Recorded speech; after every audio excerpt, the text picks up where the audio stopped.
Fresh from her first minutes on court in last week's win over the Tactics, our player and profile this week on Fever TV is the captain, Ash Brazill. Braz, must have been fantastic to get back out there with your teammates. Yeah, it felt great to get out there the other week, and for me, it felt like a really long pre-season, so it was just great to get back out on court. You're one of only two players, yourself and Nat Meadows, to play all four quarters. I noticed post-game you said you were surprised Stacey didn't pull you from the court, but it must have been nice just to get those four quarters back in the legs and get the confidence back in the legs. Yeah, I was happy to get back on court for the four quarters. I did think she was going to pull me at the three-quarter time, but for me it was just getting the game and time in my legs just to know that I can push out a full game when we come up against different opposition. It's been three pretty convincing wins in the opening three rounds, and you guys are really starting to get a reputation as a team that runs those four quarters out, which is great to see all the hard work in pre-season translate into the early form. Yeah, to have a team of 12 athletes who you can throw on the court and see no change with the game, I think that's just a credit to the coach and the girls.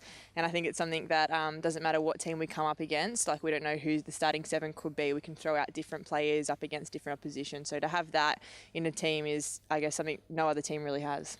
Was there a feeling amongst you guys as a group in the pre-season that you'd get off to a strong start like this? Because, as I said, you did work really hard and there seemed to be an extra level of belief in this pre-season than in previous years. Yeah, you never really know how you are going to go after pre-season, and there are ups and downs. So you have doubts and you have all this positive emotion. So to get the 3 wins straight up, it's definitely exciting. But you know, there's so much hard work that we need to put in at training to get some more wins under our belt. We're coming up against a strong opposition, and we're not going to take them lightly. So it's going to be a good match. I can't wait for it.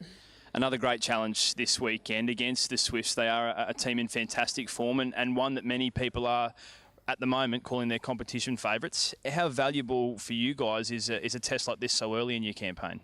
I think any game's a big test. It doesn't matter if they're sitting up the top of the ladder or at the bottom. Every game at the moment is hard, but with the Swifts, you know, everyone's talking about that they are favourites. So, you know, I think we're favourites. So to come up against a team that everyone's talking about so much, it's definitely going to put us in a position to know that where we're at, where we need to improve, win or loss, we're definitely going to get some positives out of this game. So, yeah, looking forward to it, and I don't know, a bit nervous, but we'll see.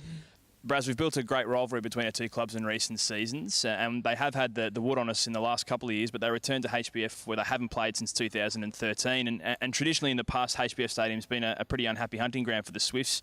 Yourself and the team must be looking forward to getting back in front of our crowd and back to our traditional house where it is uncomfortable for travelling teams to come and play. Yeah, and I'm always happy to be playing at our home ground. Like, the crowd gets amongst it, and I know every team always complains about the travel over here. So, yep, they've got the travel on their back plus our crowd. So hopefully that works in our advantage.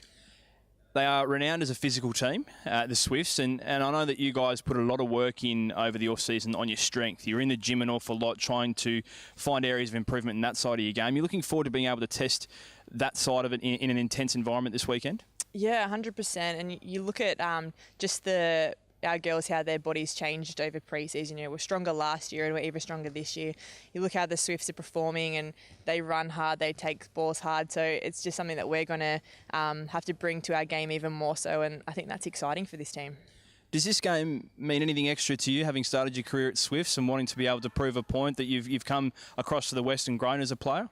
Yeah, I think it's always something in the back of my mind. It's something that I definitely keep there. It's not something that I will always focus on, but I guess having played there before and wearing the red once, you know, that's always a team that you want to beat even more so, just that little bit more. But yeah, it's not a focus that we have. I know April's come from Swifts as well, and we've talked about it in previous games, but hasn't been brought up this year, which is nice. So just going to go out there, be proud to wear green, and hopefully take it to them.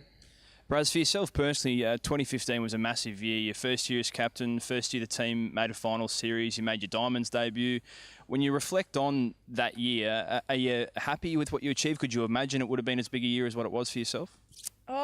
Yeah, I'm happy how we went. I think it's always a tough one. To make the finals for the first time is definitely a big thing for West Coast Fever, but to make it and then get cut out straight away, it's something that I guess tears your heart open a little bit, and it's something that we've all, it's made us stronger and better players. So like, I definitely love that that's what it's brought to our game, but I don't know, it's not good enough. So I want to go one step further than that, hit the grand final and take it. And I think that's any team in this competition. You don't going in for second place. So we're definitely going in for first. And to get there, we need to take on a team like the Swifts. Given it was such a milestone year, not just for the team but for yourself personally, are there any new benchmarks you set for yourself as a player, or is it all concentrating on the team's outcome? It's you do the little things but our main focus is just definitely the wins. But you can't just focus on that. It's you look at Stace, she's always talking about stats and making them stronger, hitting KPIs, and that's something we focus on. So yeah, we are going for the win, but that's not our main focus. It's all the 1%ers to get us there. Brazzy, just finally, it's a pretty special weekend from a national country point of view. We always celebrate ANZAC Day quite heavily here in Australia, and we play on ANZAC Eve. There's a fair bit of ANZAC history in our team, some in your own family, and Kate Bev's family, and Courtney Bruce's family. We talk a lot in sport about the words like sacrifice and courage and bravery. Playing on a weekend like this probably gives us a fair bit of perspective in terms of it's important what we do, but it's nice to have that reminder each and every year of the sacrifice that's gone before us. Yeah, definitely. And it's that respect that you have for everyone who has gone out there and sacrificed their own life to give us the better life. So when you step out on court, it's you remember this week especially, but every week I think I know Josie's really strong on beliefs and all that, so we have that talk and that motivation around the group. So this weekend's going to be really huge for us, so can't wait to get out there. Brazzy, it's been great to have you as our player in profile round 4 ahead of the Swifts. We wish you the best of luck yourself and the team this weekend, and hopefully we can make it 4-0. Legend, thank you.